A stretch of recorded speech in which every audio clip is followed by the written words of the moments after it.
know if Rachel's just taking a moment to try to get things fixed. Okay.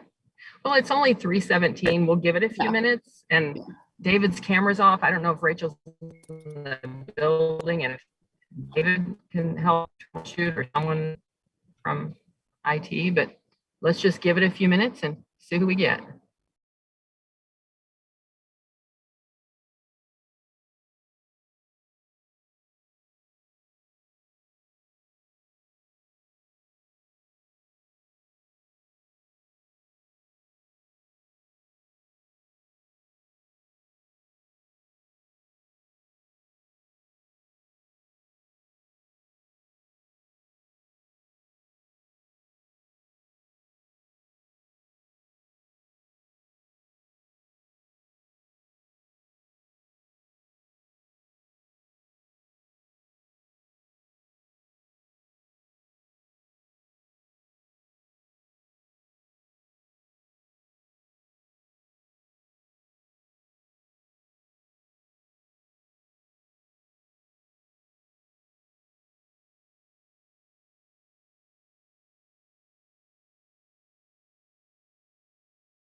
Okay, so I can actually drop our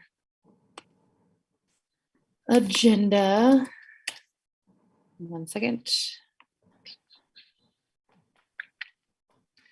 Lindsay, I'm going to make you a co-host. So if I miss someone trying to admit, you can admit them if that's okay. And if for any reason I drop or something happens, as long as there's a co-host there, I can let me in. So there you go. Is that okay, Lindsay? Thank you. Okay, so in the chat, it's why did it say 3 and 3? Are they all 3? Yes, never mind. That's our agenda. So the first thing that we were going, looks like they might be getting it. Okay. Yay. You guys, that was a trip. So sorry. Thanks, David. I think you guys at one point were talking in slow-mo. It was so fast and high pitched. Very weird. Are we missing anyone else, or am I just the only one late to the party? No, Abby just came in. Okay. There we go. And then Jay cannot be here today. He's just really feeling ill. Now we do have someone that came in on an 800-21-290. I don't know who that is. That's my employee ID number. Oh, I'm going to rename you, Rachel. Oh. I didn't match it up with your face. Jill just dropped the agenda in chat. If you guys want to go ahead and kick off, I think we're going till 5:15 tonight. Is that right? Yes. Okay. Okay, so our first thing was that Chris Lowe and Christy Darby were going to present draft communication regarding our elementary arrival procedures, which was a follow-up from NEA-Shawnee mission number 3 issue of prep time. So do we just have them take it away? Yeah, I'm Chris Lowe, Director of Elementary Services, and Christy Darby, the other Director of Elementary Services. Thanks for having us. And we were asked to talk about draft elementary arrival procedures. So I just thought I'd briefly share with you, this is a new role for me. Prior to this, I was a building principal in our district for 6 years. So this topic is still very, one that I'm used to and comfortable talking about. And for all of you that know, elementary schools, we open our doors at 7:50 a.m. for students to access the building. And then the goal would be for our students to be able to go to the classroom at 8 o'clock. That's what we did pre-pandemic, with the school day starting at 8:10. We offer breakfast at all of our schools. And we encourage our building principals to work with our kitchen managers to determine the start time for breakfast. After working with our food service department, all breakfasts have started between 7:30 and 7:40. Across all schools, it's either 7:30, 7:35, or 7:40. So students that are participating in the breakfast program are able to access the building to have breakfast. And then the supervision for that is at the determination of the principal. So the principal is working to find the staff in the building that can supervise students that are participating in breakfast.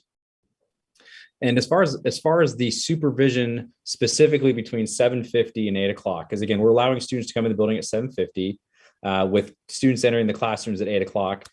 During the pandemic year, pre-pandemic, we had some schools that might have students sitting in the hallway. They might go to the gym, a common area where it required less supervision. Obviously, during the pandemic, we didn't think it would be a great idea to put students in large groups together. So we did require more staff to help supervise so we can keep students spread out. Our goal obviously would be to return to pre-pandemic times where we would require less supervision between 7:50 and 8 o'clock as students enter the building. Christy, was there anything else I missed that you want to add to that? I think you had it right. That's our goal, to get back to that 8 o'clock time when students enter the classroom, but principals also will work with their BLT just to determine what is best for their school. Can I ask a few questions? So when you say that some breakfast starts at 7:30, does that mean that some kids come in the building and eat breakfast in the cafeteria that early? Correct. After working with the food service director, when you look at the federal guidelines, they're encouraging 30 minutes as an appropriate time. It's not a hard fast, but that's kind of the guidance that food service goes off of. So, and also if we have a school that serves 150 kids for breakfast compared to my previous school might have 5, as a principal at my school, when I knew 5 kids ate breakfast, we really didn't need to open at 7:30 because we knew we could get 5 kiddos through the lunch or the breakfast line pretty quickly. But again, we have some of our schools that are serving over 100 breakfasts in the morning. We want to make those schools need to make sure they have enough time to get all those students through and get them fed before school. Okay.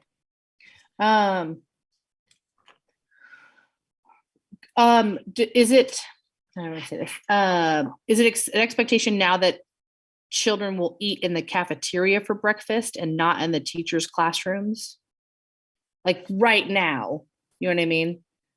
I think at some point they might have been eating in the classrooms. Yeah, I think our guidance for our principals is to continue doing what you need to do to keep students safe. And because all of our schools are so different with the way they are designed, the amount of students they can fit in the lunchroom, the amount of supervision they have available to supervise kiddos, it really is the building principals working with their staff to determine what is the best avenue to help keep kids safe while providing that 30 minutes of lunch, while also providing the spaces, having the space to do that. Okay. So then the directive to, like, at an elementary principals meeting would be reshare this information, kind of pre-pandemic procedures, and then work with BLTs to create contingency plans if they do need to continue with mitigation plans. Absolutely. Yeah. Yeah. So what I shared with you is exactly what we were doing pre-pandemic. Absolutely. And then should any more mitigation measures come into play that we need to, our principals are going to be encouraged to work with their staff and work with the BLT to come up with a plan that supports the students at their school and the staff. Absolutely.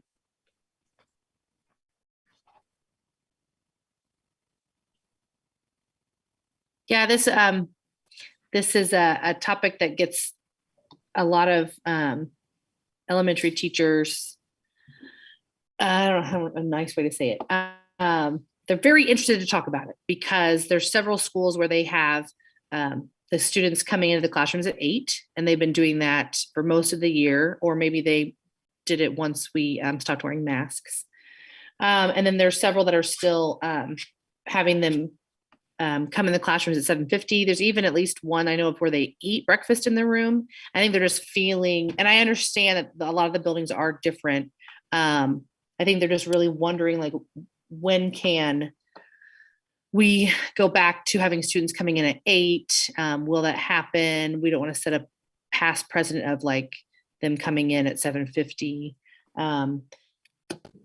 So yeah, we get that question a lot. Why does this school get to do it and we don't type thing. So they said that like, oh, sorry, go ahead. No, I can just, I can appreciate that coming from, again, Corinth. We had 550 kiddos, and what we decided to do was, in order to keep our kiddos safe, we did that. We had students enter the classroom at 7:50 versus the 8 o'clock. While we know we can, again, our goal, Christy and I, our goal, and we'll work with our principals, is to get back to having more of a group supervision, which requires less staff. So we're not sending kids in the classroom at 7:50, because we know that, it was time that we had never done it that way. But of course, with the pandemic, we needed to make sure we still allowed kids to come in at 7:50. But yeah, our goal is to get back to that for next year. Okay.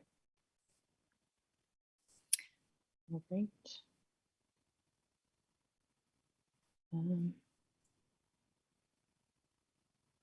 I don't know that I have any more personally. Okay. Where are we on elementary students eating lunch in the cafeteria? We have some schools where lunch is still being eaten in the classroom. And in some cases, teachers are returning from lunch and lunch is still going on. Students have not cleaned up.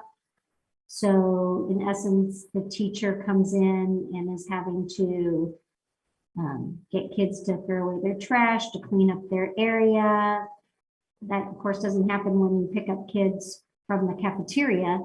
And really, we see that as lunch duty, because whoever's monitoring those classrooms are not finishing lunch. And so there's also been questions asked, why are we still eating lunch in classrooms when we have all school events with not only hundreds of kids, but parents and other situations. So that's just, we've spoken with individual teachers and encouraged them to go back and have conversations with their principals, especially about really having to complete lunch duty.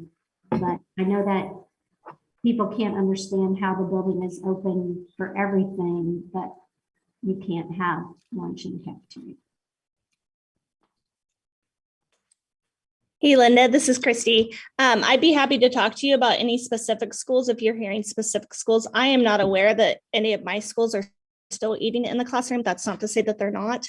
I'm just not aware of it. And so I'd be happy to talk to you about individual schools and just remind those principals that they are able to go back in the cafeteria if their schedule sees fit. Perfect. I'll reach out to you. Okay. Okay, thanks.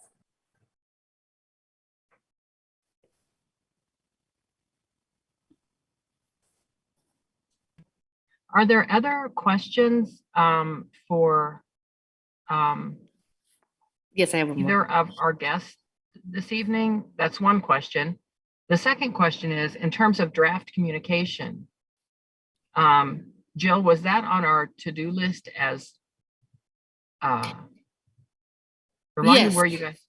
Yes, and I think, is that what you guys were referring to, Chris and Christy, about what you're going to relay to principals? Because we were hoping to have like a draft of, and I guess instructions, I don't know what you would want to call it, communication to the principals about this.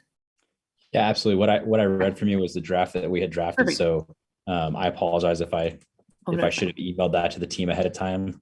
But I have that. That's what kind of I read from. And so I'm happy to share that with, I don't know the process, but I will make sure I'll share it with Rachel or Dr. Schumacher, and I'm sure they'll know where it needs to go.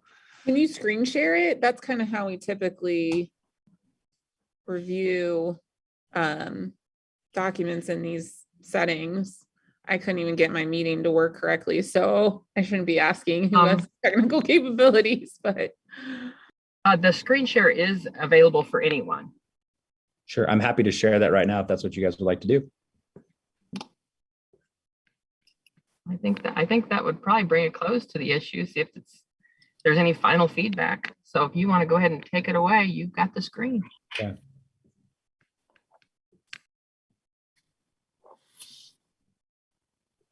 And I think one thing that we discussed was if we are still needing to put these mitigation measures in effect for the fall of 2022, to make sure that each building has their kind of contingency plan on how we can kind of, almost give those minutes back a little bit to the teachers. I know that Abby, you were talking about how when you try to find ways, to give minutes back to teachers when you might use some of the time that they were used to having. So. I think that's a valid conversation. Can you guys hear me? Mhm. Good. Okay. But I think we need to remember too that, the 750 is the contract day. And as Mr. Lowe alluded to, our principals can ask our staff members to supervise in appropriate areas. But, this is the draft language. We don't want everyone doing it all the time. So we want our principals to be able to make proper administrative decisions to properly supervise the building. If there's an overuse of someone, to me, that's where the principal would need to step in, or we would encourage them to step in and try to, find a way to flex some time or give them back some of those minutes. But just on a normal week to week, month to month basis, we'd want our principals again manage the building appropriately to supervise kids. Mm-hmm.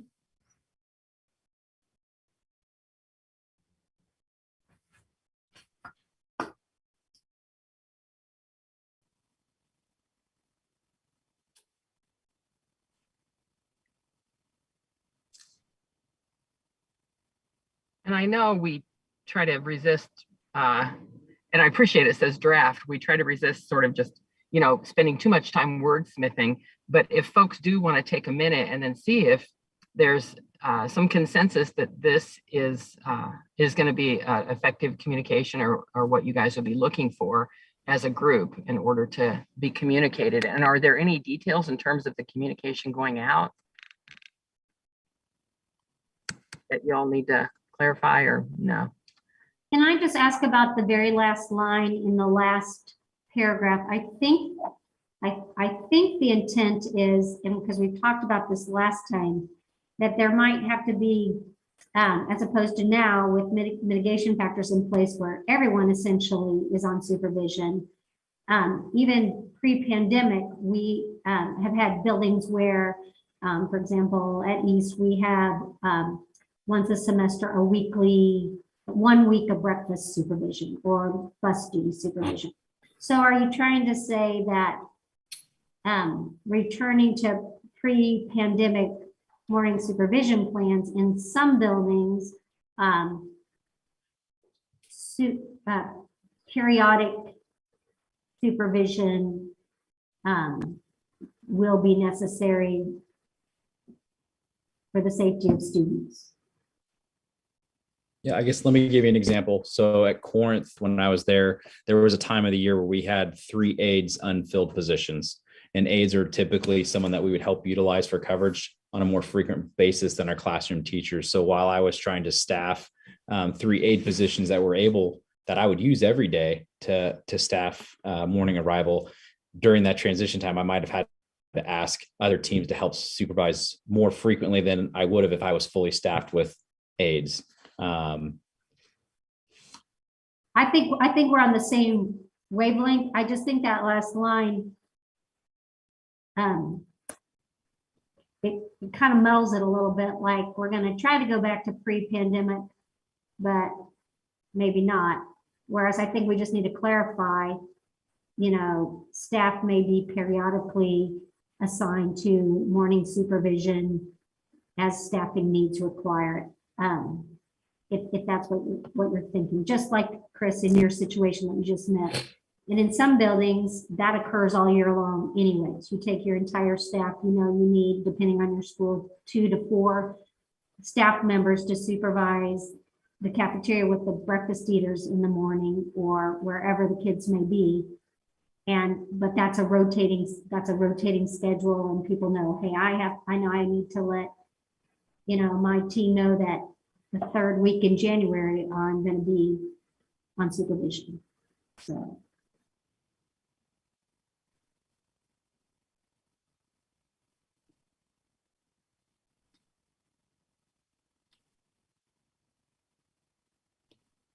So rather than saying this may require the use of less building staff to supervise revival, might be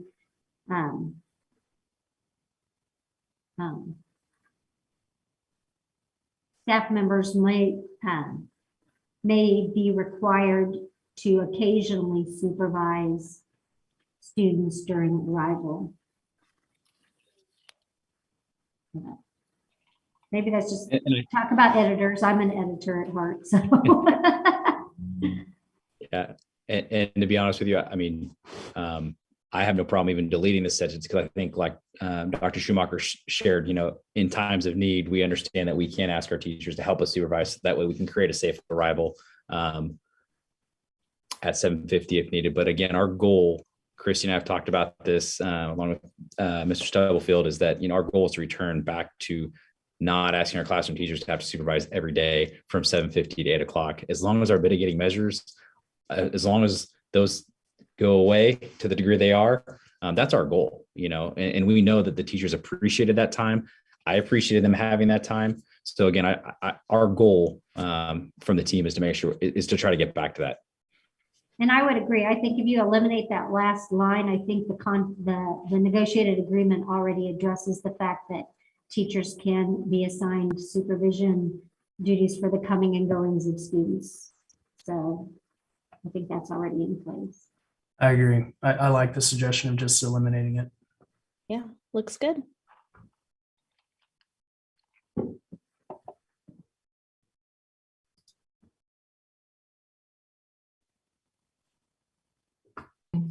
Sorry, is there a plan on when communication would be going out? I can speak to that. We're still working on our master schedules, because master schedules kind of evolve around lunch right now. And so it kind of goes back to the conversation that was brought up earlier on the lunchroom. So I think we're working with our principals around schedule on instructional minutes. But I would anticipate that communication going out around the same time we really start digging into what our master schedules are going to look like.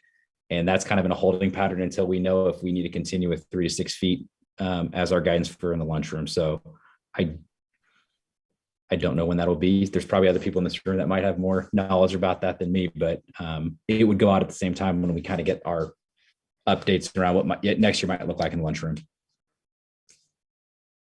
I guess I was thinking that this would be a message that would be delivered to principals at the beginning of next year, like either at the administrative retreat or shortly after that, when we had a really good idea of what the school year is going to start to look like. That was my thinking. But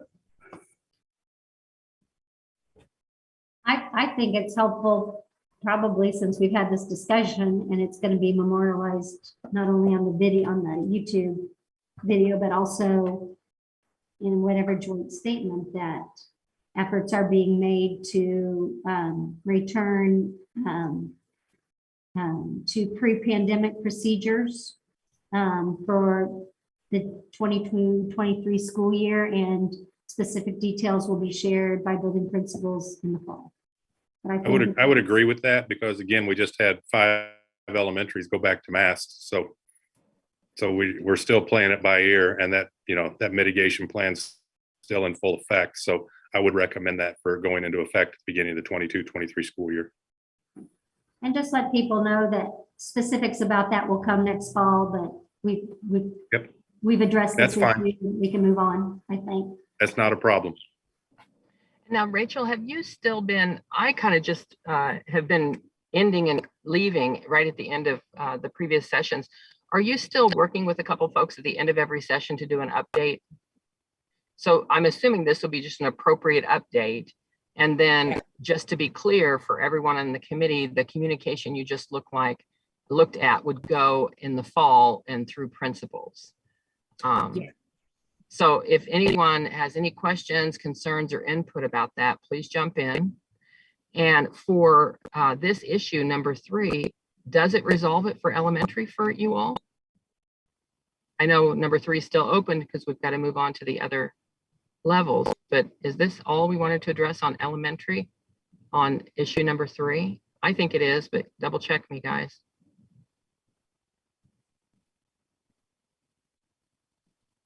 I'm muted. I haven't done that in a while.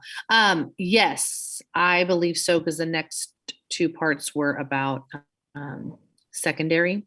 And then our NEA SM4 had elementary components to it, but that's number 4. So it'll be a different day. Okay. Okay, so I think that you all are done with the elementary piece of this then. And is it Mr. Lowe and Miss Darby? Thank you. And Jill, you want to keep walking us through where we are on this? Sure.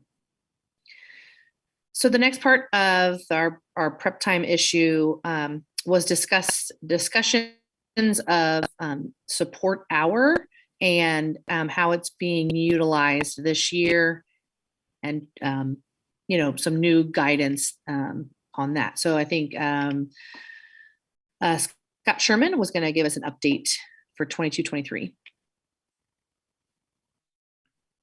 Make sure I unmute first. Can everybody hear me? Mm-hmm. Okay, so I put together, I've never shared screen in Zoom before, so we'll give it a shot. So it should be just bright green down there. When you click it, I don't think you have no audio to go with it, so you should just be able to screen share. yeah, well, I think I have some security and privacy things that are blocking it. Shoot.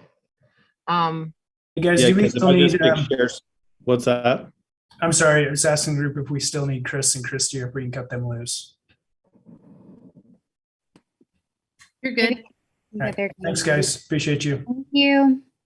God, if it's security issues on your end that, or is it a selection you have to make? And I mean, I can screen share if you want to email to me. There's no setting you can change when you open screen share.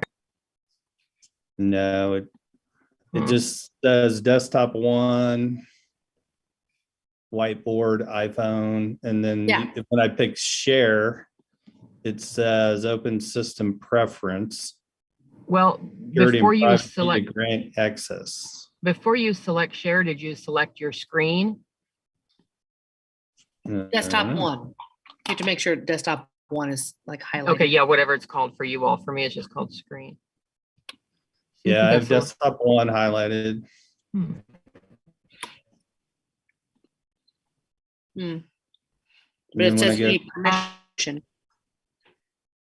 Does everyone's do that? Or clearly not, because Mr. Lowe just shared. You can email it to me or someone internally. I don't know, Rachel, do you want to see if you can test share something? And then if he wants to, Scott can email it to you to open and screen share as he walks us through.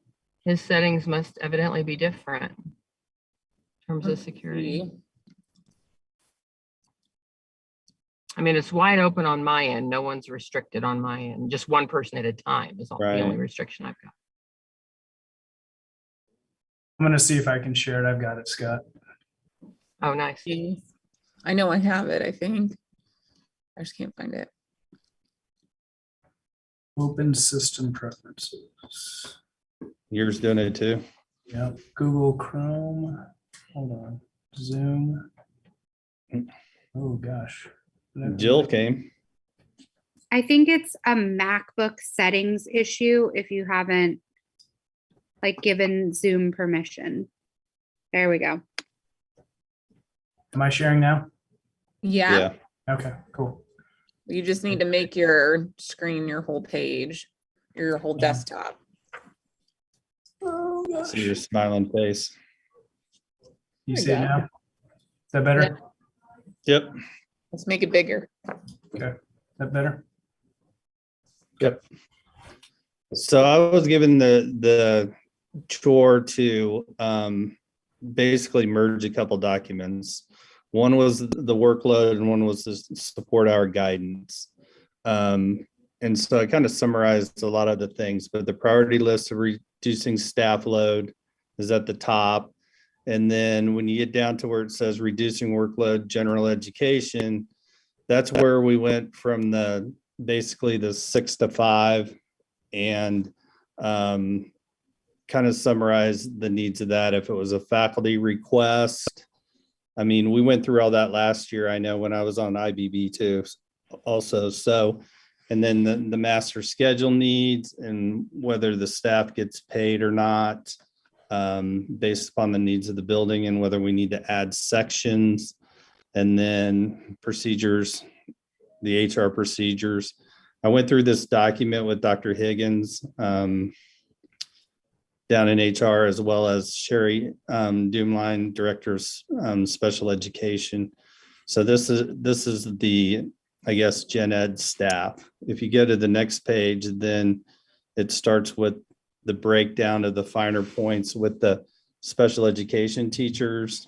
And the definition of 5 out of 7, what it means, some options, what they've done to reduce class sizes, and so forth. And then the support hour options, I think, is what you guys really wanted to talk about.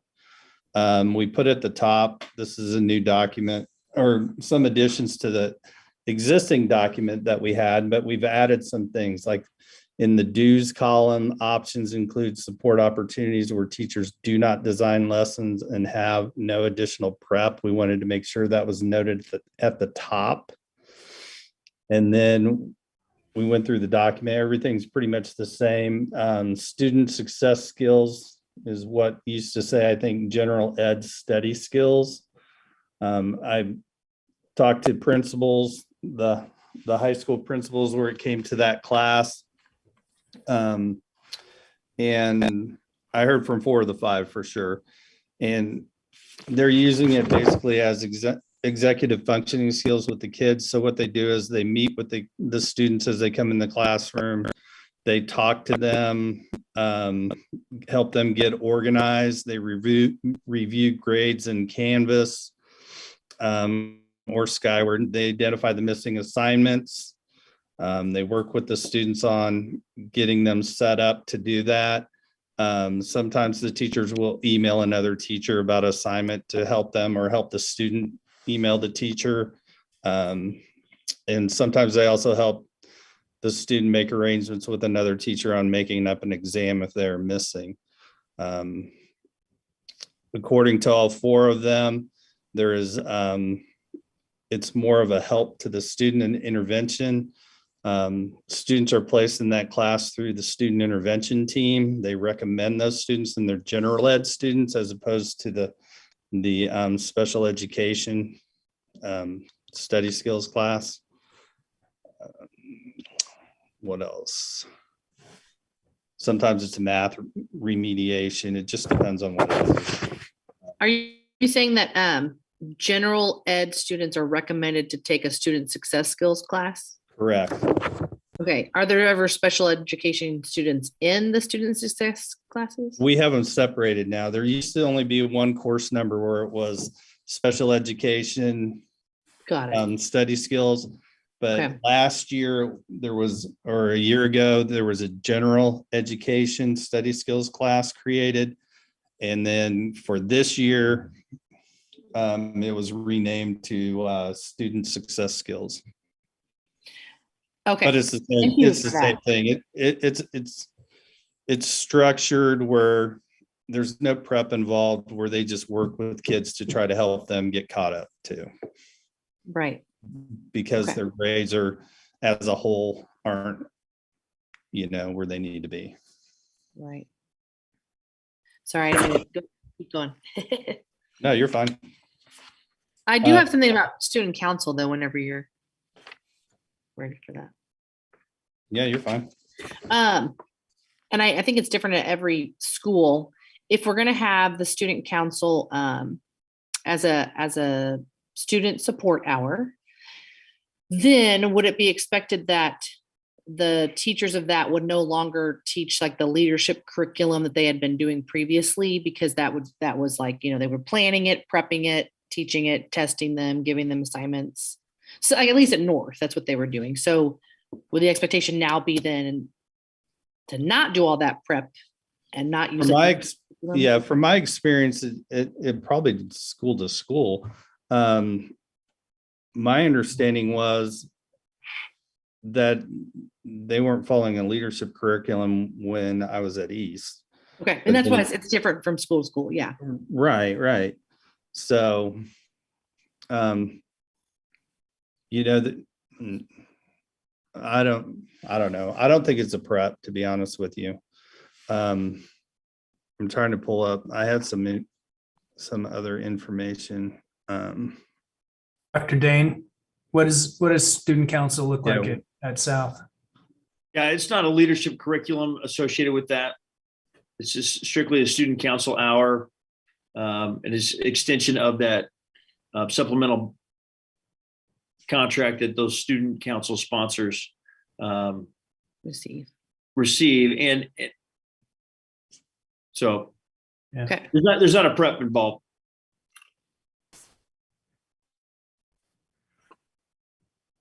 Yeah, I think that maybe at North they were making it more in the past of more like a almost like a social studies elective, you know, in the sense of like the leadership curriculum they were using. So I think that, you know, if it's going to go back, if it's going to be a student support hour, they're just going to have to, you know, do it a little bit more like South and East, where it's more student led and you're guiding them on how to organize whatever events they're doing for the school, but not grading and giving a grade. Correct. I agree. Yeah, the only way that would work is if your sponsor was also a certified social studies teacher, because they have to be the teacher of record. And if they're not a certified social studies teacher, it doesn't work. Right. Okay. Might be worthy of a conversation with North just to figure out what their thinking is. Well, so yeah, they're gonna. They have been told the person that it would be a student support hour. Okay.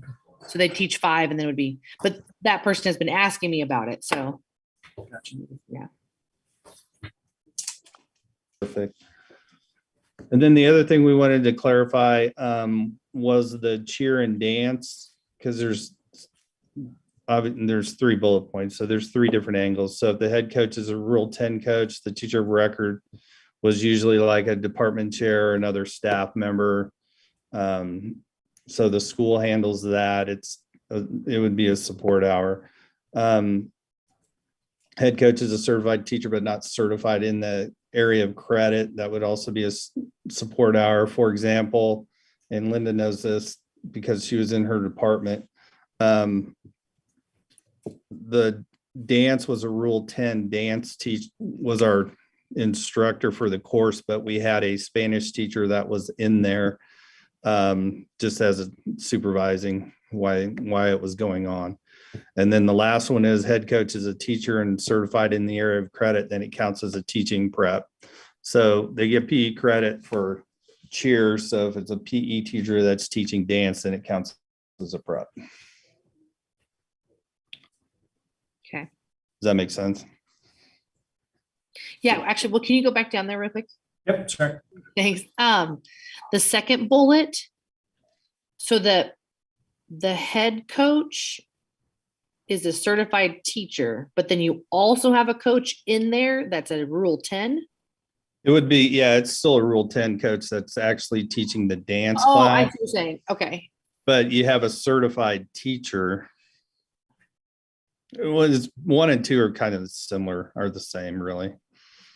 If you have a certified teacher that's not, it's a support hour if they're not a PE teacher. Okay. Basically. Okay. Because they don't have to do anything. They just have to go there. And then I think the only thing they actually do is they talk to the dance teacher and they put in the grades based upon what they tell them they are. Okay. The teacher of record is a PE teacher. Has to be a PE teacher. Got it. Because it's a PE credit. Yes. Okay.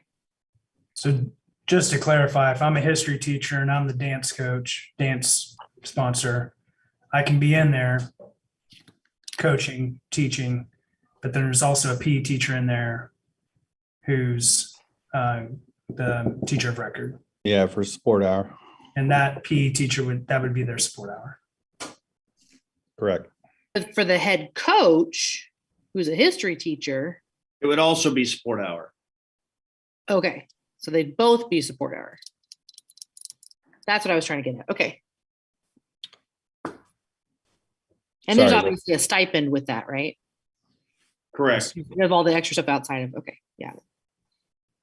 For the coach. Mm-hmm. Okay.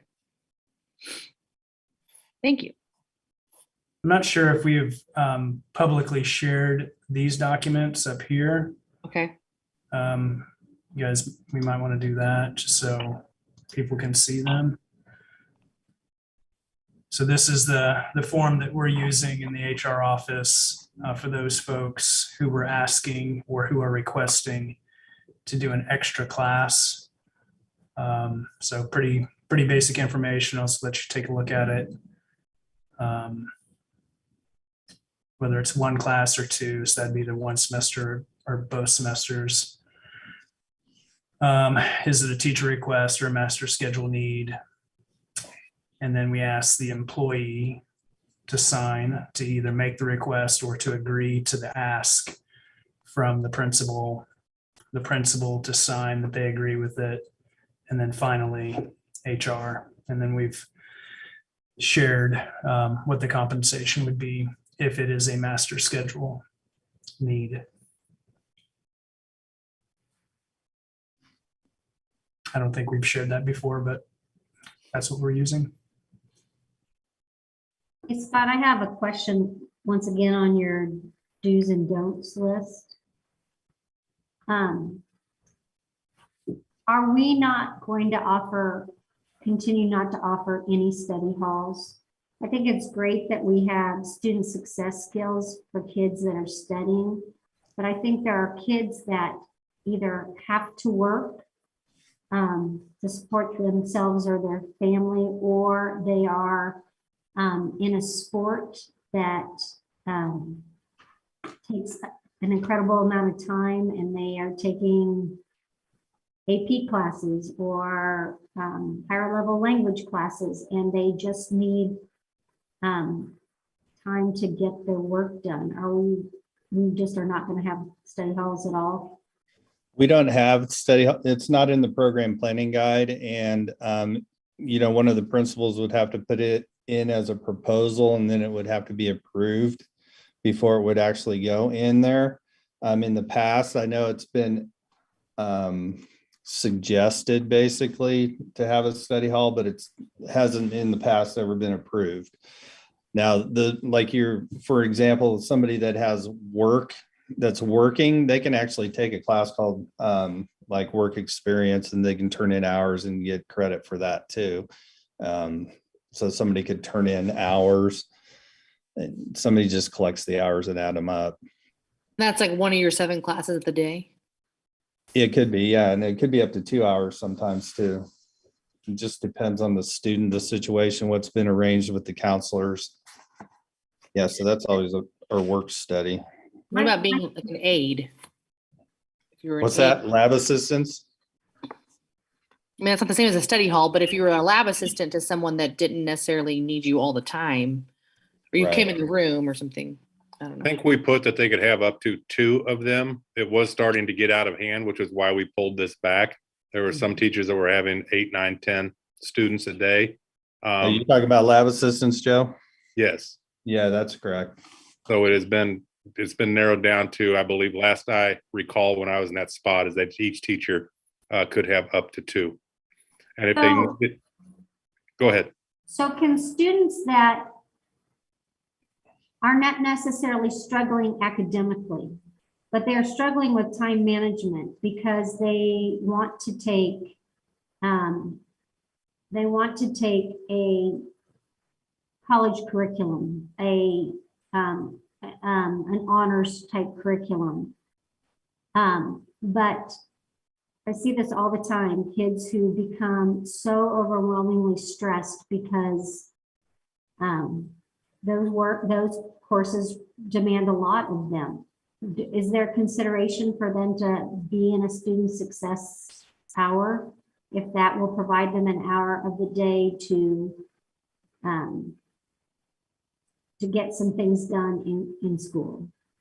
Well, students and student success skills are students that are recommended by the school, the school improvement team. So So my concern is, what are we doing because we want to encourage kids, all kids, to take a challenging curriculum. So what are we doing to help them be successful? I'm thinking about kids who are typically not AP students, but they want to take one AP class because they know that the writing component in an AP history class is going to help them be successful in college. Or maybe they want to try and take statistics or college algebra because they can get college credit at a significant cost. I wish this support hour considered support for our kids that academically do well, but choose to take what I might call a less rigorous schedule, because that time is a factor. Yeah, Linda, I think what we found most frequently with those types of high flying students is that so many times they don't have room in their schedule because they are also in performing arts. They're also in debate or whatever it may be. They're high flyers in so many areas. But even those marginal students that are trying maybe the advanced class for the first time, we do have an opportunity to place those students in the student success hour or as a lab assistant with those teachers. Maybe if they're taking college algebra for the first time, they may be a lab assistant for that their college algebra teacher and navigate that. But for the most part, a lot of times we see those students that may have a rigorous schedule or may need some of that high flying extension academic support. They've got a busy schedule anyway, and it's difficult to take out a class to add a support hour or a study hall type of situation. Yeah, plus they don't want to lose out on their GPA for one, too, because if they take that 1 hour off, the way the formula is set up, it could affect their GPA as well. But to go back to what Todd was saying too, is we're not talking a whole lot of students that are in that situation. And so, the lab assistant piece, we have them in the counseling office. We would have opportunity for 2 and 2 in the main office as well. And they come in and work. And then if they need to, they're allowed to go work with the teacher or at least sit in for another round if they needed to. I guess I'm just really thinking about those kids that, they are working and they want to go to college, and the counselor's saying it would be really great if you took this course. And I think that could be managed through the counseling office, but I think that is where we have a miss in support for our kids. They're not the kids that are going to be the summa cum laude kids. They're the kids that are, you're encouraging them to push for some things that are just going to help them, maybe they're first generation college kids, and have that experience of what a really challenging course is, because that is something that breaks freshmen in college. Their first year is, just that leap of difficulty. I heard our secondary administrators say that we have the exact same concern for those kids. And fortunately, we have a mechanism in place, whether it be a labby, I think is what we call them, right? A lab assistant or that student support hour, where the counselor can make those decisions to provide that additional support for those kids outside of a traditional study hall.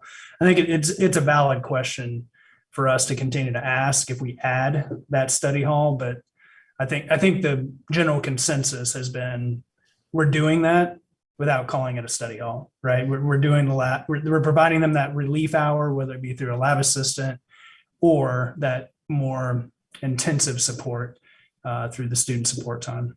Yeah, that could be shared. That could be shared too with the principals too, that, you have a student in that situation, like you were asking, Linda, that we could put them in that student success skills class too, because we want to limit the size of those so that we can focus on the kids that need that extra support as well.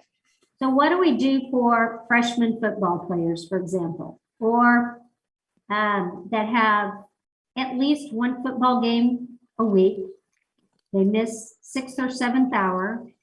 or 6th and 7th hour if it's a 7-period day. And because of the luck of the draw, 6th and 7th hour is algebra, or it's English, or it's world geography. Whereas if it was a athletic study hall or an activity study hall, I can tell you as a 9th grade teacher, there are kids that that's a real struggle. They miss class every week, and because of practice right after school, they're not able to stay for extra help. I'm sorry, I'm just advocating. I just know the kids that I have, and I know we are looking at kids that have real academic needs, but I think we have things in our day-to-day athletics and activities that inadvertently, just because of the way games have to be scheduled, our students suffer academically, where I think if they had a study hall during the day, that would be beneficial to them. I think that's a discussion that needs to come up with the program planning guide. If there are enough people in a building that bring that topic up and we need to revisit it, that would go to that committee. They would write up that proposal and it goes to that committee. And if it's as needed as you say, and maybe it is, then that needs to be added to the program planning guide. The challenge is with it not in the program planning guide, that's why it's not being offered. So that would be my recommendation for that first step. I also remember working with counselors, and we always tried to, when making schedules, asking kids if they were involved in activities to try and front load with some of the classes that you're referring to, Linda, at the earlier part of the day or the middle part of the day, so they wouldn't be missing, a math or science or some of the classes that were really hard for them at the end of the day. It can't always be done, as we all know, but we did put that, we talked with the counselors about that, and they were very open to that, to try and work that into the schedule. Yeah, I think if you're looking at some of those athletes too, when I was head football coach, I had a weekly study hall that I required all my football players to attend, and I would bring in tutors and other teachers that were paid to come and support those students, even ACT prep for all of my football players after hours, after practice, to help them prepare and have success in the ACT test. So there's a way to approach that from the athletic side of it. Here at South, we have what we call academics first. And so those students who are struggling academically, they are required to attend an hour of study hall or an hour of tutoring and support after school before they go to practice, if they have any struggling grades below a C. So I think there's a lot of things that you can put into place outside of the program and planning guide to meet the needs of those students.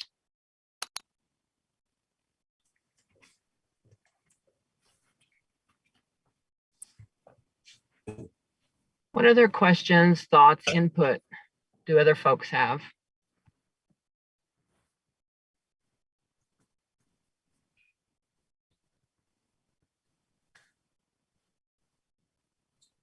I would, I see that on the dues in the middle, the cross-curricular teaming. And I think that's kind of what we were seeing with the middle school teams, which is how a lot of middle schools do it, especially the ones that newer middle schools that actually were 6, 7, 8, and they would have cross-curricular, a team where all students would have the same math, social studies, science, English teacher. But when you have those cross-curricular teaming and you are sharing students and sharing ideas on how to best support some of your most struggling students, that you have time each week during your student support hour to actually go and do the things that you plan. So just, and I think those teams are doing that now, but I think when they first started off, it was more like they were just, they would discuss every week, and then they would almost felt like they were trying to put the plans in action outside of their student support hours. So maybe just a reminder at the beginning of the year that if you're going to do something like an intervention team or something like that, that you plan each week what day or when you're actually going to, put the plan to work during your support hour.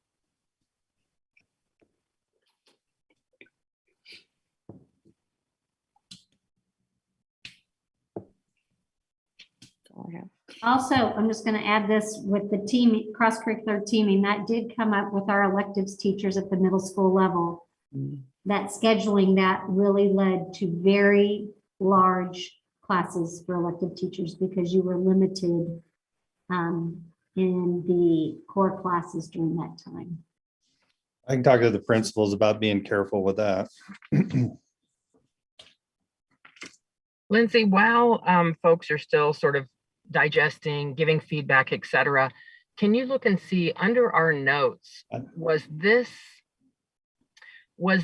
follow-up, the feedback that we're getting right now, was and giving, right? Was this the solution on this piece of number 3?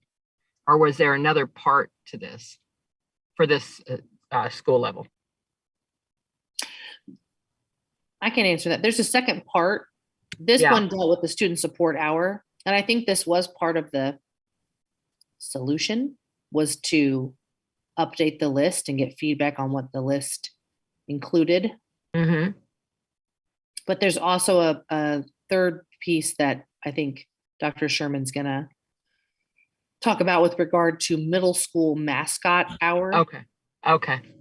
Mhm. Okay. So what are we doing? Sorry, I had Mr. Lowe come down here to try to figure out this screen sharing thing. Oh, she was just asking if this was So the last part of NEA-Shawnee mission number 3 or not. And I was saying that We you still have had it. mascot hour. That's yeah, right. mascot hour. Yep. Okay. Okay. Any other feedback on this document? The do's, the don'ts. Anything missing? We can send that out as soon as everybody's good with it. Mhm. Secondary.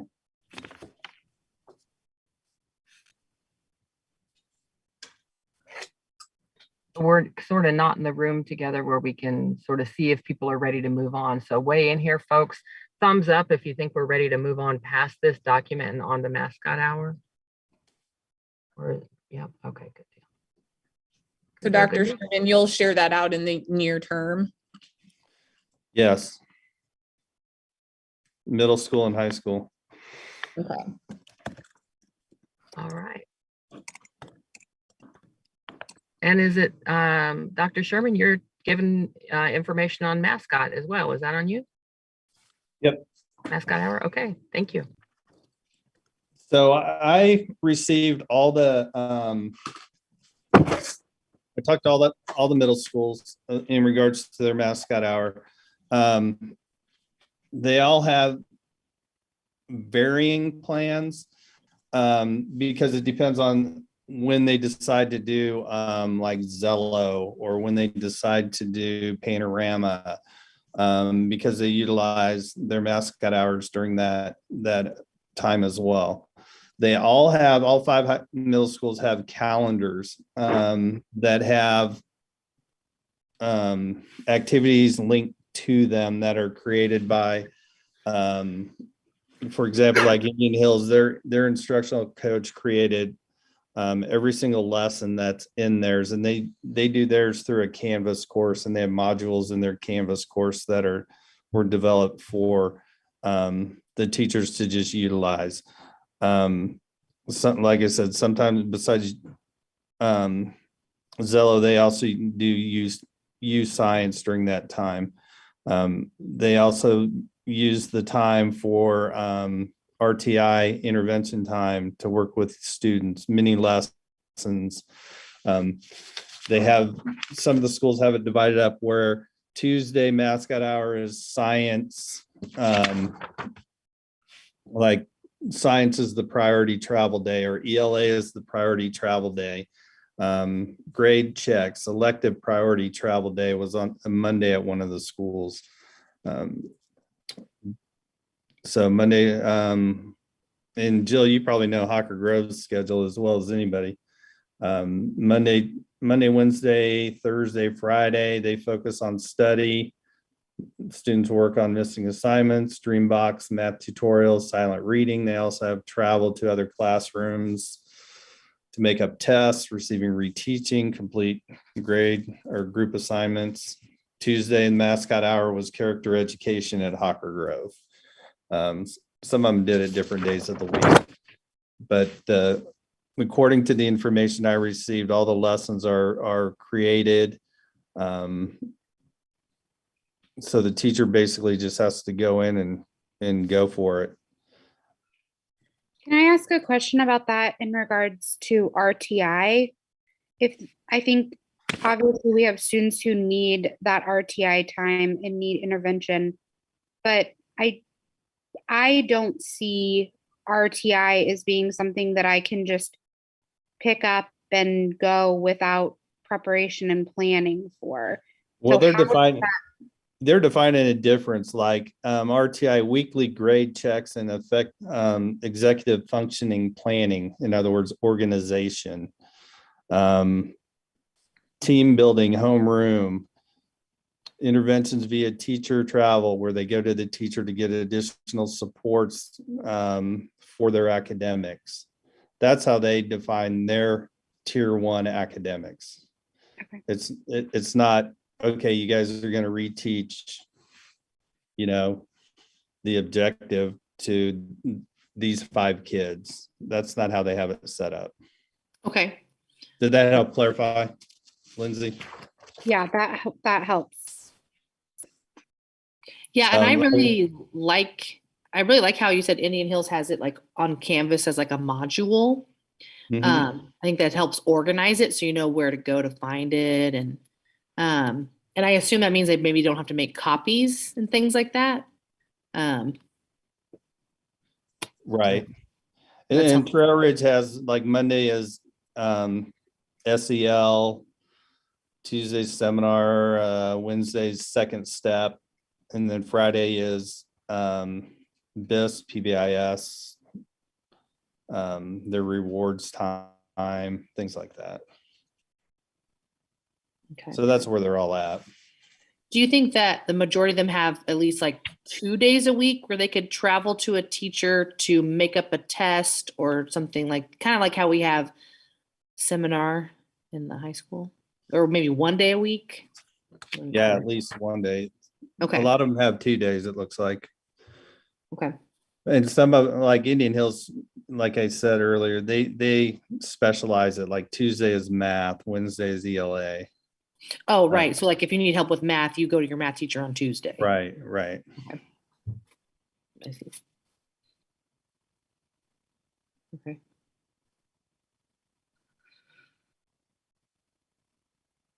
I think that's helpful because what the concern was that if they wanted to start doing RTI, not in the sense of like a weekly grade check, or an organization, but RTI in the sense of, here are these 5 students that didn't learn this objective and they need to be retaught, and then you need to go and look, were they retaught, and then assess them, and then, all that, which would be like an additional, Yeah, premise. absolutely.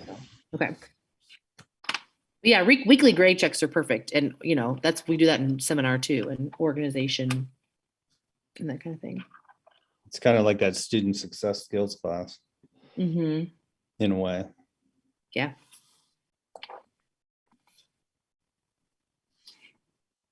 And was the mascot hour issue really just clarification like this, or was this anything that needed to be in a document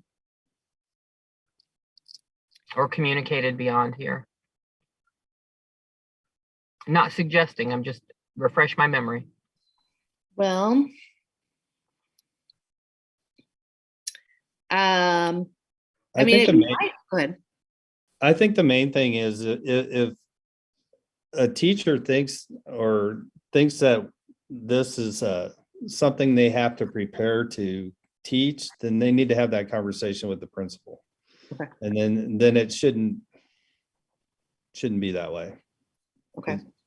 Would it be possible in the fall, once these have been formalized for next year, just to have a document for each school that helps us when we are dealing with members, to be able to say, hey, this is what we vetted and this is why we believe that this is not a prep. And also it might help us with in the fall with just building rep training to just get things, on the same track right from the very beginning. Because I assume there'll be each building will have a finalized plan of what that looks like. Hey, Scott, Yes, sir. was there any interest in the building principals in developing a uniform method of delivery, kind of like what Hills has, or are they all kind of doing something different? So they all have they're all a little different, I guess, in ways. Like Hills is the only one that has it as a module within as a Canvas course. The other ones have it in a Google Calendar. That wasn't broached, so I don't know if they would want to do it all the same way or not. Yeah, and I don't know if I want to dictate that, but Linda's question is a good one. And Linda, I appreciate the question because, as you know, you and I have been having this discussion with different buildings for a couple of years now. And if there's anything that we can do collectively to help message that we've had these conversations, that we're all on the same page, that this can't be a prep, it can't be grading, it can't be this, it can't be that, but we do support students in this mechanism through this way, I'd be all in favor of. So would there be a way to create almost like you guys have the do's and don'ts for student support hour, to create kind of a do's and don'ts for mascot hour to try to clear some of that up? Probably a really good idea. I really took notes as fast as I could, and that's why I just would find it really interesting to see what what every school's doing. And I also just, because this kind of thing is interesting to me, to see, reflecting at the end of the semester, is this working? Because I assume in your meetings with principals, Scott, that's your conversation. What are we doing? And, the things we're putting in place for mascot hour, what's working? And I'm sure you dialogue with, well, we tried this and it was an epic fail, so we switched, midstream, or we implemented this and we've really had great success, great teacher buy-in. I mean, I think, so many times we address an issue and then we move on. And I think it's, for historical perspective, I think it's great for us to see what's implemented. And then, that shows a successful part of the process too, even though it's not memorialized in language, but you circle back. So I don't want to see it to make edits or changes. That's not my intention. My intention is I just would like to see the plans that are in place. Right. Yeah. And Scott, what? Go ahead. No, I was just going to suggest, kind of as a follow-up, and I fully support Ms. Seek's suggestion, just so we can be on the same page, is to maybe you and Dr. Higgins work together and the principals to kind of come up with what Lindsay suggested. This is what mascot hour is, and this is what it isn't. And it would be twofold. It'd be great to use the document to communicate with our educators, both from an association side and from a district side, but then also help guide our principals on things they can and can't ask staff to do during that time. No, that'd be good. That'd be great. It'd be easy to plug in a bunch of like Panorama and Zello and all that. Yeah, I'll work with Dr. Higgins on that. Another part that we had for mascot hour was just some clarification on some of the schools were having mascot hour teachers do, they were the point of contact for parent teacher conferences. So if I had a student in mascot hour, I would get all the information from all their other teachers, and then I would be the one to meet with parents for conferences. Like, the parents wouldn't go to the math teacher to talk about math. I think that might have happened first semester, but I think from what I've heard, at least from that school, they didn't do that second semester. Okay. Maybe they realized it might not have been best practice. Yeah, that seems kind of weird. Just saying. Okay, I just wanted to clarify. Yeah, that would not be a good practice. Lindsay, I appreciate you looking back on the notes. If you can kind of just glance through, were there any other just things hanging out there, either questions, clarifications that you all were seeking, meaning the whole group around this issue number 3, or have we pretty much got through everything on this?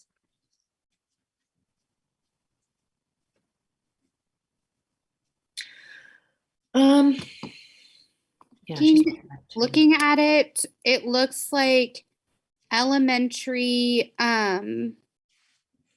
arrival times, mascot hour, student support hour. I don't want to speak for everyone, but that was, all in there.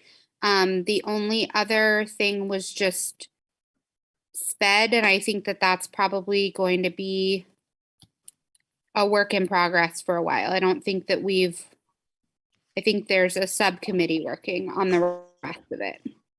We're meeting this Friday, and Jill and I, in sort of like looking ahead, I think that the special education issue is part your NEA 3 and NEA 4.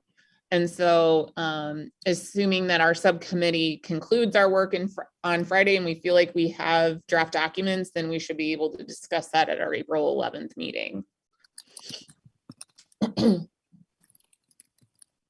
Okay, usually when we close an issue, it's do we have consensus? But, truth is this was more seeking clarity and, deciding to memorialize some, of the practices you've talked about in writing, and you've talked about who it gets communicated to, et cetera. I don't know. I mean, Rachel, you're sort of the one that usually calls on folks. Do we have consensus? I don't know what the closure is on this one. Any thoughts on that, Rachel? Well, we still have the issue floating out of the do's and don'ts document for mascot hour. And we have the special education issue that dovetails into this. And so my thought would be that Dr. Sherman could share the do's and don'ts before our April 11th meeting. The subcommittee can present our recommendations at the April 11th meeting, and then that should check all the boxes on NEA-Shawnee Mission 3. And then maybe at that point, we can seek consensus, because we shouldn't have anything floating out there. Sounds good to everyone? Yeah. Okay. All right. So you'll revisit the mascot hour do's and don'ts, and hopefully have the special ed piece of it at the April 11th meeting, and it'll close this out, knowing that that special ed piece also sort of overlaps into number 4. Thank you. Okay, so now if we've been on just about an hour and 15 minutes, I don't know if people need to fill your water, use the bathroom. If we need a 5-minute bio break, I believe the next thing on the agenda was to start to frame and focus. Was it number 9? And what was the issue on that? Is that professional development? Okay. Do people need a 5-minute, or do you want to keep on going? We're good. I'm good. Okay. And who wants to take the lead on, and I don't know, Lindsay, if you want to screen share, if you can open the issue statement, and then who would like to take the lead on opening it up for us, talking through what exactly is the issue statement, starting to frame and focus. I can do that if Lindsay's able to share it. Look at that. You're so good. You're so fast. Awesome. Okay. So last year we had this issue statement about professional development and wanting to guarantee that we had quality professional development that meets the needs of staff and students. One thing that was kind of tied to this issue was also staff meetings. And we came to an agreement that whenever you were having professional development during a staff meeting, the principal or the instructional coach, whoever, would send out this survey that, so there's survey results. You can see that down in the issue focus for the staff to fill out. And I think it was maybe one question or two. I have to look at it again. There you go. Perfect. And so we'd like to see that. I know that when I've talked to some staff, they said that they were only given the survey if it was new learning. So maybe we need to kind of address that to see, like, what does that mean exactly?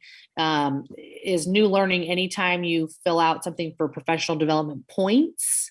So if you're participating in an activity where you fill out professional development points in our system for that, that would be considered professional development. So we should maybe do a survey on it. That's one piece. Another is the second bullet in there, really having applicable PD for certified staff that are not in the classroom, like maybe like our nurses, our social workers, SLP, PT. I'm going to use a whole bunch of letters. You say OT? Yeah, there you go. Because they might sit through a professional development that doesn't relate to their job specifically. And then they also can't really count the points because they have another process they have to go through for their own professional development, separate from the way that certified staff count theirs. And if anyone wants to chime in with better wording of that. So that's an issue. Content area specific professional development. I know that first bullet, you guys get feedback, the district does, when they put out a big survey, asking about, I think there's a survey once a year that you guys do, and you get feedback about your professional development. Yeah, and then there's one discussing the need for vertical and horizontal professional development. So vertical would be like me as a freshman teacher meeting with the 8th grade teachers to make sure that the 8th graders are being fully prepared for their freshman year, something like that. Horizontal could be all the middle school art teachers across the district, having a chance to do professional development together. So that's kind of the frame and focus. I can kind of jump in and add a little bit more about the PD for certified staff that isn't instructional related. So kind of, I'm sure there are more that we are missing, but specifically with those kind of subgroups, nurses, social workers, SLPs, PTs, OTs, they do CEUs, continuing education credits that they're doing that are very specific in their area of licensure. Rachel, from what I understand, similar to the way your CEUs are of like, you need so many in this and so many in this area. And so, they're sitting in PD and absorbing as much as they can, but then aren't able to use that for relicensure, and just then are going out of pocket financially to, get the PD they need. And how can we better support them within the district, because our instructional staff is able to fully relicense based on the PD that we receive within the district. Right, that's good.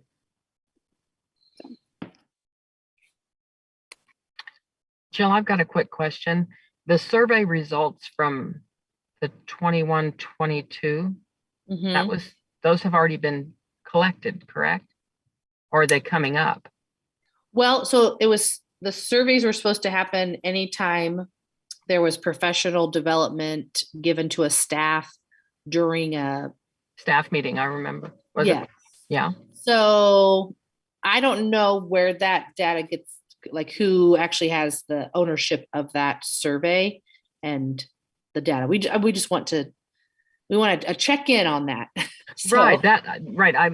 This is refreshing my memory. Partially been collected because we're still in 2022. Like we're not done with the school year. So I think Dr. Gonzer is the keeper of all of that data. I think it started maybe with Dr. Hubbard in her old role last year. Okay. And that's slowly transitioned over to Dr. Gonzer. Okay. And she'll be at our April 11th meeting. So I asked Dr. Gonzer to please review this portion of the meeting, either live or afterward. And what Jill and I discussed when we put together the agenda was just for efficiency's sake, maybe it made sense to frame, focus, understand what sort of information we're looking for, revisit the specific problems or goals that we discussed last year. So then Dr. Gonzer can spend the rest of this week sort of like preparing and gathering that together, and then provide an update to the team at the next meeting on Monday. Right. I'm thinking that it's been a while since you all had picked this one up, right? It was, you really get more information from staff, and it sounds like you'll have some of that, maybe limited, but you'll be able to have some of that.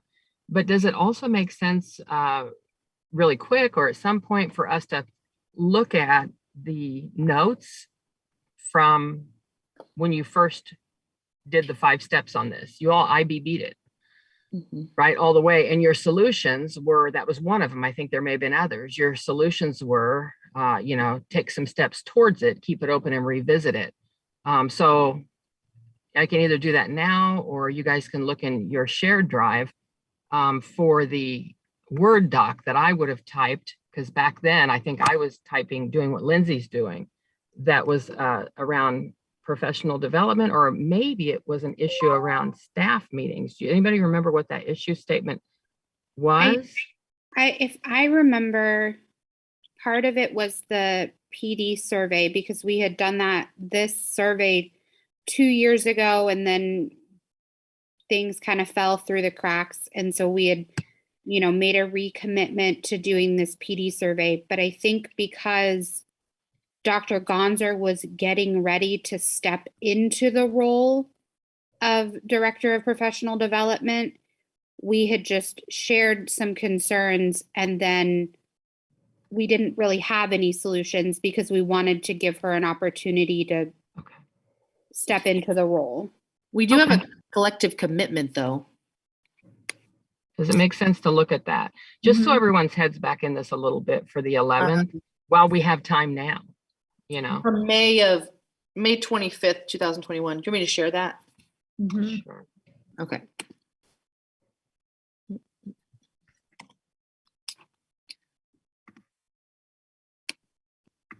Okay.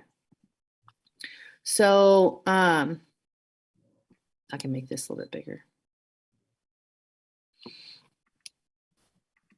Our collective commitment said, in order to ensure that the new Director of Professional Development, Dr. Brittany Gonzer, has necessary data to improve professional employee satisfaction with professional development, we will do the following. The district's professional development survey results, including disaggregated data if possible, will be shared. And then NEA-Shawnee Mission's professional development survey results. So those were our professional development survey results for NEA-Shawnee Mission was not the same survey that we're talking about here. What about this one, the district's professional development survey results? Would that have been just one survey, not the one that we developed together? I think we're referring. I'm sorry. I think we're referring to the title survey that has to be done every year. And again, that was Dr. Hubbard's department last year, but now that's Mr. Stubblefield's. And I know that we've started conversations about putting that together for this year. So I think that we might find it in the staff meeting, like you were saying. Okay, so I'm going to share real quick while you're looking there, Rachel. It'll stop your share, but then once I close, you'll be resharing again. So I just feel like if you guys want to be really robust with this, when you do have her and some information on the 11th, just to kind of remind you all, because from what I remember, this was it was an important and kind of a significant issue that was brought forward. So I'm screen sharing right now. Same problem statement. How do we guarantee PD meets the needs of staff and students? Here's just the frame and focus, so you can just see it. I won't read through each one. And then the interest, kind of no brainers, but this was a big interest list. So we'll want to look back on that when you all think that you, or to a resolution on this, or maybe just ongoing, but this was a big interest list, I think.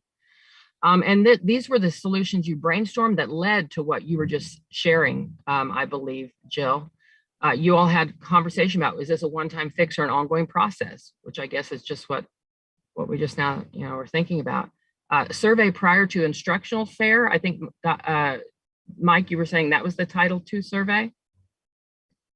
Yes, Maybe? yes, I believe so.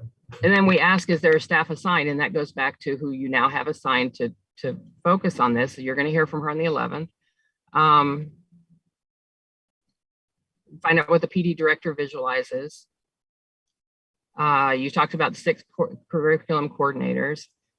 Do you measure data accountability around PD? Look at Title II survey data. KESA building needs assessment. Was that something that has made it to that document you were sharing, Jill? I don't think so. I don't know if you guys intended it to, but I don't know.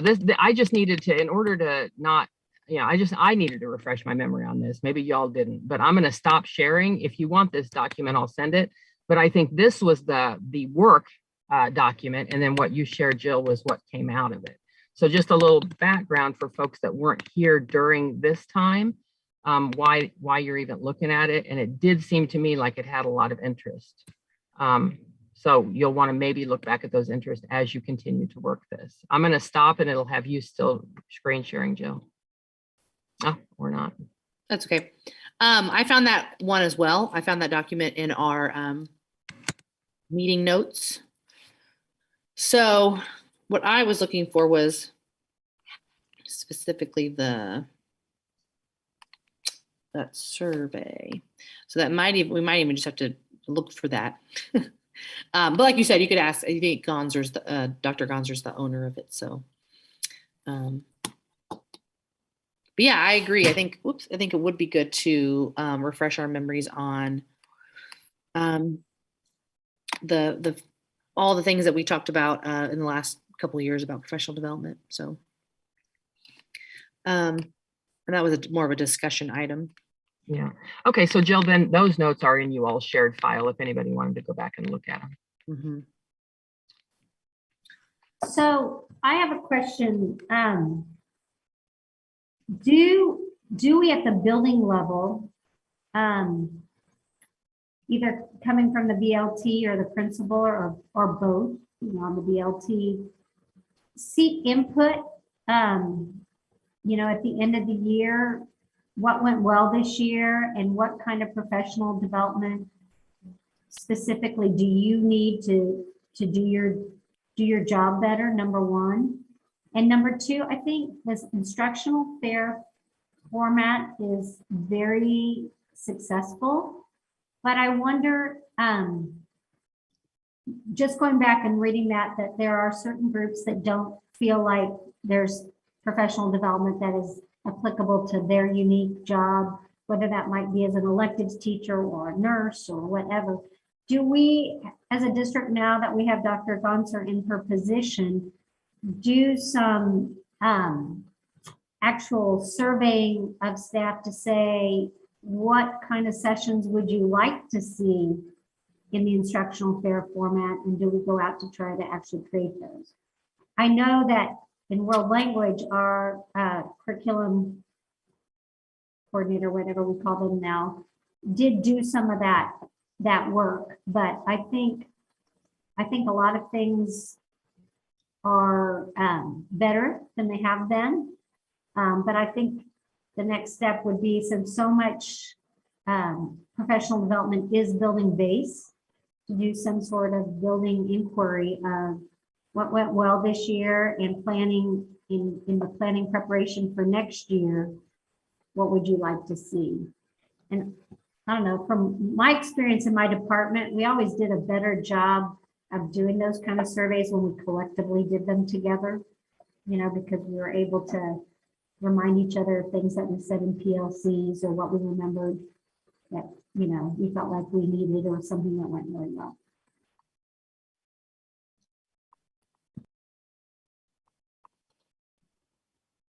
Linda, I would chime in and echo that sentiment. I think that reflective piece, looking back, what are the positives? What are the things that could have been improved? Would maybe be a more valuable piece of information than the surveys from 42 buildings for every staff meeting, for every session of PD, to go through all of the spreadsheets of the data to get the feedback. I think that would be kind of a cumbersome piece to go through all of that data, whereas maybe that collective feedback might be more beneficial moving forward. Yeah, I think that the closer we can keep this to the building, as much as possible. There's things, of course, that we have district-wide trainings on.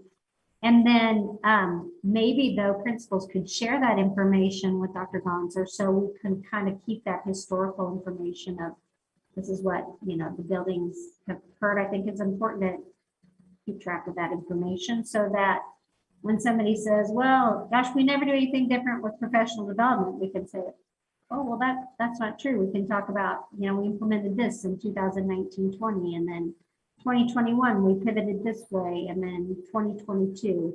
Also, I think great work is done in buildings, and somehow if Dr. Gonzer, as head of professional development, hears that, she's a great resource to get that information out to all high schools or high school and middle schools. Maybe something was done in middle schools that people would think, hey, there'd be some value in offering this at the high school level.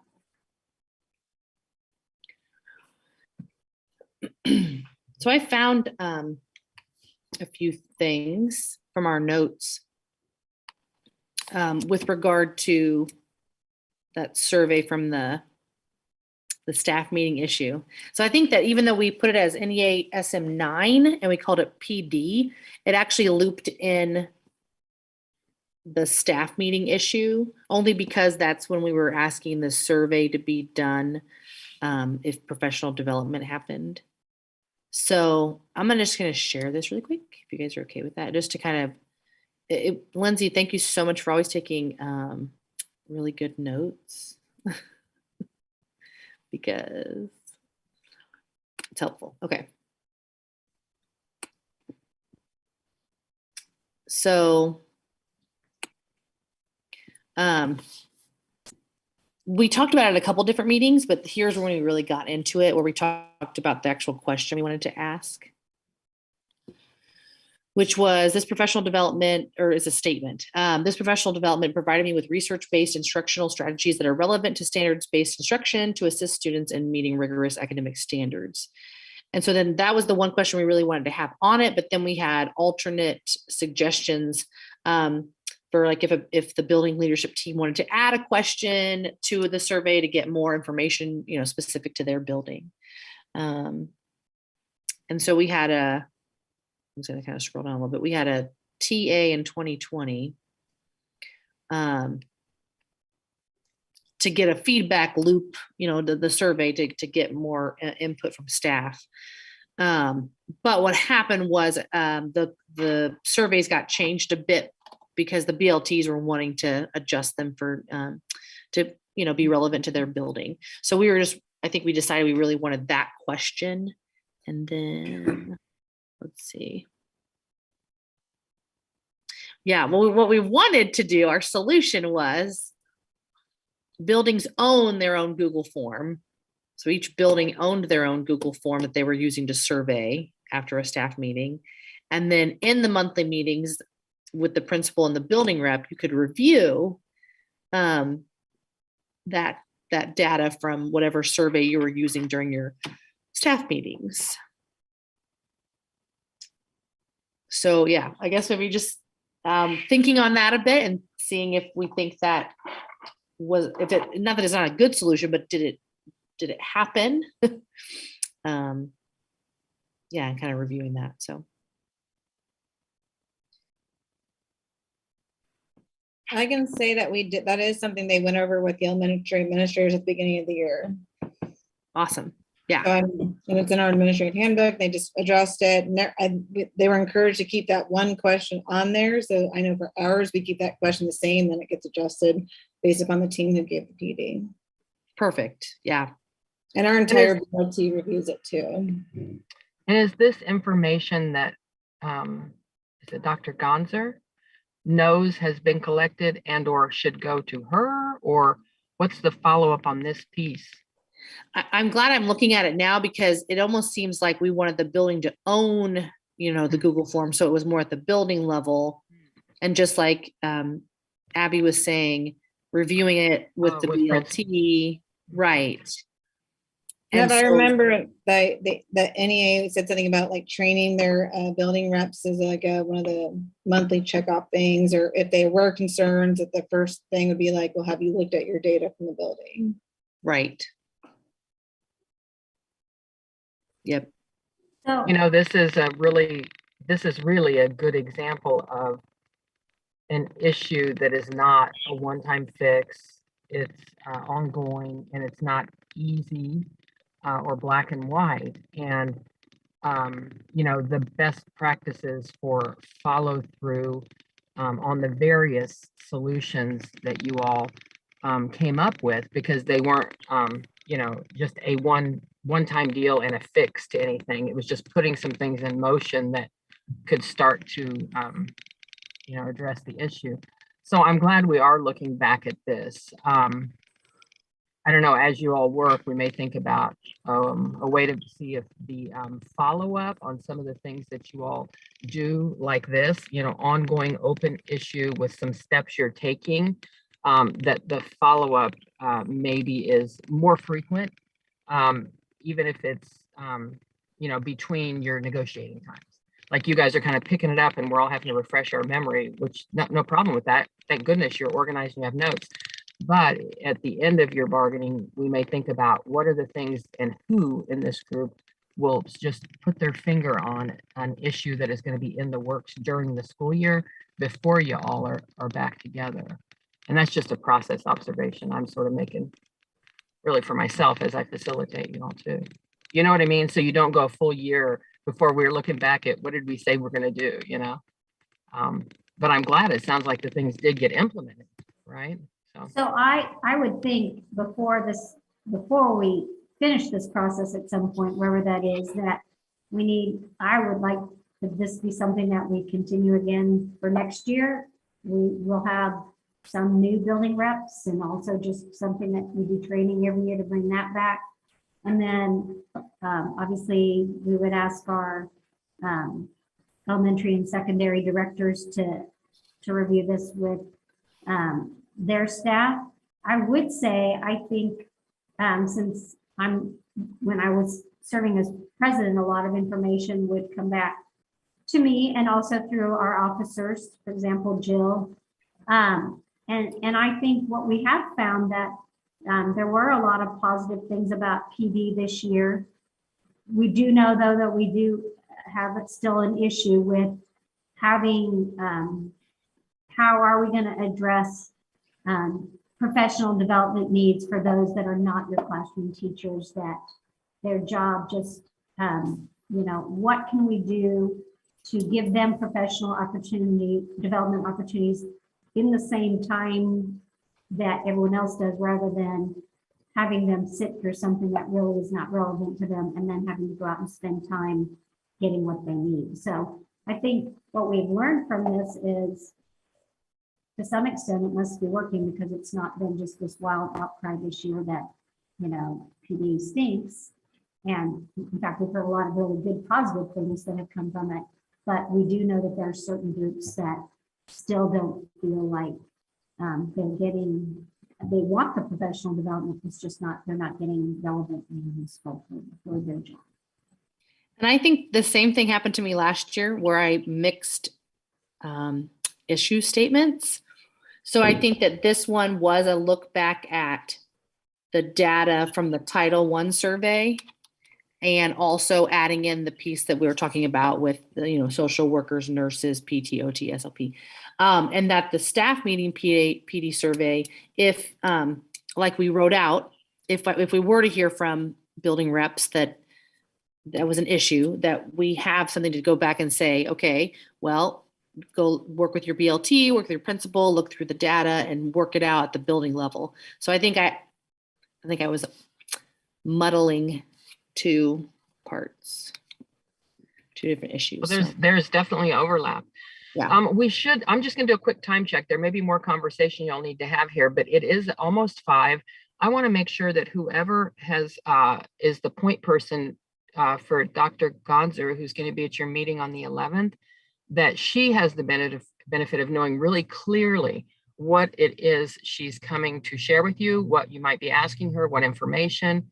And then you all should also think about, what information are you wanting to give back to her, maybe related to what Linda just summarized that you guys have been talking about or hearing from her on that issue. So who's got Dr. Gonzer? That'd be you, Rachel. Are you clear on what you want to ask her to come and do on the 11th, or do you need folks to go through a list? Or And there were 2 specific questions that they asked to be on that title survey that they asked to come back to the group. They were both citing skills. Right.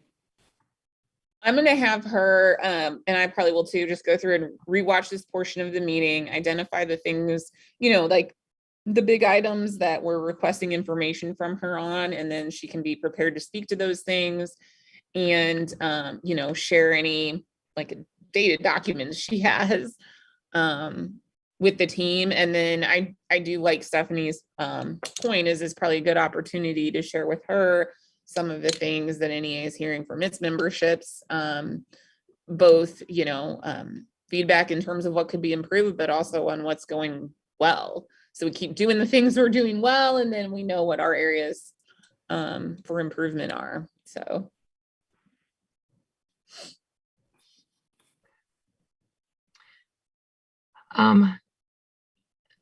Jill, I don't have the agenda in front of me, but I think the agenda you all put together for tonight is done. But do you want to give the team the heads up on what all you guys are going to be looking at on the 11th, and what time? How long is that meeting on the 11th? Because that's a pretty full agenda. All day, 8 to 8. Just kidding. Oh, okay.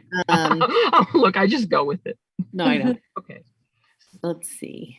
It's from 9:30 to 3, I believe, because okay. Ooh. Yeah, it's from 9:30 to 3 because that is the board meeting day. And so several of us have to do a district leadership team meeting in the morning, and then we have to prep to get ready for the board meeting that afternoon.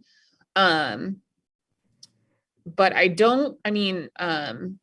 we shouldn't feel any time pressure. The issues that Jill and I had sort of identified for the next meeting are the PLC subcommittee sharing an update and discussing the possibility of getting a shorter meeting on the calendar before our May 26th meeting. I don't anticipate that would take too long. And then we have Christy Darby presenting information regarding the scheduling for elementary specials teachers. And then we will review the work that the subcommittee that Jill and I are serving on regarding workload for special education teachers. And we'll have Dr. Gonzer present. And then if we have time, I think we can go back and revisit the issue of aggressive student behaviors. And then did you have some draft language, Rachel? Was that the teacher contract? It is our negotiated agreement. Okay. We have finished you're right, we did work on the individual teacher contract, and I finished that up and I sent it to Dr. Schumacher and copied Jill so she has it. But we looked at that together as a team on the screen when we were in person and agreed to it. Okay. Okay. What else do y'all have to do? You got 15 minutes. I don't know. I keep looking at the rain. I'm perfectly good. I think we should reward ourselves with doing such efficient work today that maybe we just end a little bit early. We have some things we can prep for before the next meeting and hit the ground running. Yeah. Okay. All right, everyone. Great job. And I'll see you in a week. Bye. Thanks. Bye.